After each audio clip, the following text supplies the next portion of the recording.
Yeah, so the biggest thing about having off-field, off-time relationships with the guys that you play with, the biggest thing is this, is that most of what we do is nonverbal. And because it's nonverbal, the only way that you can actually gain the ability and be astute enough to understand what this person is thinking next to me is to spend time with them. When you don't spend time, you lose that ability to be able to communicate non-verbally as if compared to the guys that do spend a lot of time.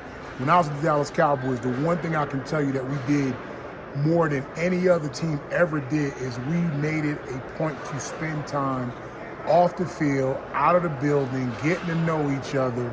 So when it came down to that pressure point, that critical situation, they didn't have to think, what am I going to do? They knew what I was going to do, and vice versa. The only way that you can get that is through spending that intentional time away from the normalcy of what your job calls for. That makes you proficient at your job, but it doesn't make you excellent at your job when you don't spend that extra time. You got to get it. Now, coaches, we can't do that. We can't do that. That involves the players understanding that they want to achieve something elite. And the only way you do that is through conversations, through spending time, through getting to know why this is important to the man next to me. It's really hard to get all of that in a very limited amount of time. We got you 3 hours out of the day, 4 hours at the most, and some of that is transition time. But the thing about it is how you actually get to understand another individual is you have to be dedicated in getting to know them by spending more time with them doing social things, getting to know their families, getting to know their likes, their dislikes, the things that they're good at, not good at. You don't get that in that 3 hours. You got to get that in those other 21 hours that exist throughout the day. I know for a fact that will work in corporate America. Here's why. Because I've seen it done. I worked in an organization before where we did a lot of that, more so than what most organizations did when I worked in the NFL Players Association. We got to know each other by spending a lot of time with each other outside of the workplace. And you also have to factor in that most people that work there have been in the sports industry for years, so you understand that team aspect of it. The thing that's very different today than it's ever been is I was talking to some other coaches about this, other players about this. In college football, you don't have athletic dormitories anymore, right? Everybody has their own way of making money now. Yeah. So the need to share resources doesn't exist anymore. You're not going to the same places anymore after the meals or after practice. Most guys don't even go to the same classes if they go to class because they take a lot of their classwork online, which I'm fine with, but it does make you lose that advantage by not being able to spend that quality time outside the organization.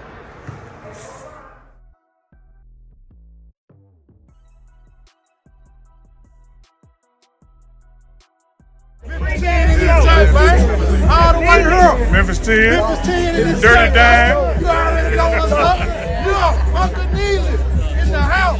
Let's go, Pregame show from New Orleans, all the way from New Orleans. Hey.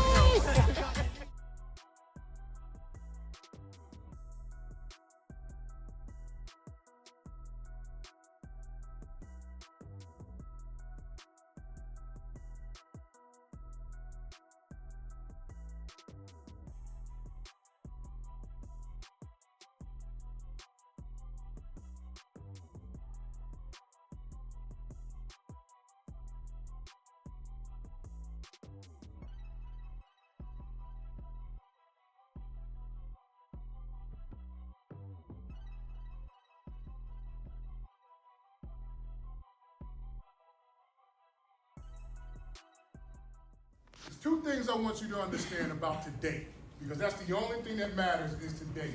Most people always say that your best ability is your availability.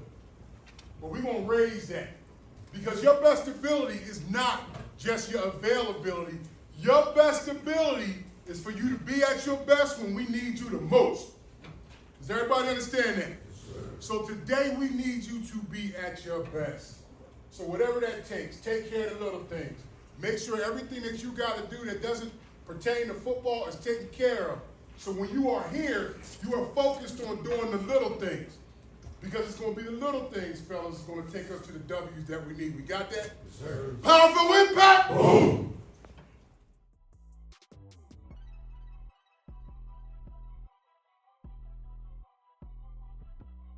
I'm going to hate that I'm about to do this, but I'm going to do it anyway. So, like, we got one of the best offensive guards to ever play, ever. Like, ever in this room, right? And I'm gonna let him, if he decide he's gonna talk to y'all at some point, I'm gonna let him do that, because that's what I do. But I just wanna point out to you, like, everybody has a mentor. Like, everybody has somebody, if they care about you, they're gonna tell you what you need to hear. And they're gonna show you how to do the job the way the job is supposed to be done every single time. That's what Nate Newton was for me when I first got into the NFL. Right, so he's here to observe. Right, if you got questions, I'm telling you, that's a encyclopedia. Shoot, can't say it to y'all now. That's an internet of knowledge. Like, if you want to know anything about playing guard, like, that's ChatGPT right there. Like, he got all the answers. Like, he's done it at every level. 3 Super Bowls, right? Pro Bowls. Lived and still lives probably one of the most exciting lives I've ever. I'm still trying to live up to Nate. But here's the deal, man. Like, take advantage of your resources. That is a huge resource. I've been knowing him 32 years, and every time we get together, he always teaches me something different. Okay, so while y'all writing, real quick. All right, so there's one thing for you to just come out and like you said, like, bring your energy, bring your knowledge and all that. But how do you actively do that? Make sure you're on point. Okay, that's one what you got, Charles. Consistently playing to the standard. Consistently playing the standard. Roy, always being a student of the game. Okay, now I'm gonna take you another level. Go back to Nate. There was never a time that I would go and do a rep that he wouldn't have something to say about what I did. Right, wrong, or indifferent. Right, so the biggest thing I had to learn as a young player coming in the league at 20 years old was how to take criticism. And right, how to take that criticism and make me a better player. That man made me a better player because he stayed on my behind daily. So if you wonder where I got it from, right, and it wasn't just him, it was Nate Newton, it was Eric Williams, it was Mark Tuinay, Stepnowski, like everybody, they stayed on me daily until I got it right. And then when I got it right, they made me keep it right. But you guys got to start taking that same thing and policing each other. Like, you have to do that. If you know Meeks making the wrong call, you ain't got to call him out. But, hey, man, what's up? You call Rippin' who's Liz. Talk to me about that. Y'all got to start holding each other accountable. Pair up. Here we go. Everything set, go. Here we go. So go. Come on. Now. Listen. Keep your target here, right? Inside out. Let's make sure we start with the right target, right? Here we go. Say again. No, not yet. All I want to see is the footwork. Here we go. Back up, Taj. Here we go. So go. Come on. All right, here we go. Let's go. Come on. Quick. Get off them heels. So go. Come on. Good, Bo. Good. Here we go. Let's go, Larry. Here we go. Let's go. So go. Come on. Here we go. One more. Here we go. So go. All right, here we go. Tag. Use the bags. You want to use it? Yes, sir. Okay, make sure we punch it through our head. Let's go. Here we go. So go. Come on. Good. That's better. Come on. Here we go. So go. Come on. Good.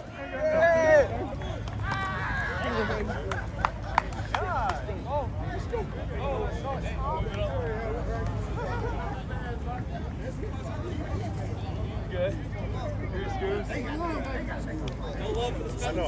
Come on, man. Excuse me. You got it? I know I got it. You got it? Let me see. We got it's 9:30, which means we only got an hour and a half to get better, Brick. And look, 5 to 7 more minutes of it is stretch. So if you want to deduct 7 minutes from an hour and a half, Brick, how much time does that leave you? Hour 23. Okay, so now how many water breaks we got in there? One, so that's another 3 minutes. So now you got an hour and 20. You got an hour and 20. How many plays you gonna get, Daybrick? Out of that hour and 20, how many plays you gonna get? Huh? Good, man. If the most you're gonna do is 4 in a rack, let's say you go with 2 racks, you're gonna get 2 plays. Brick, you ain't got but 8 plays, basically. You think about it. And then you got special teams, you know, but still, my point being, wake up! Wake up, Brick. I'm on that all day. Good. All day, Good. I'm on that. If you know one thing about me, I know how to stay on that. Yes, you do.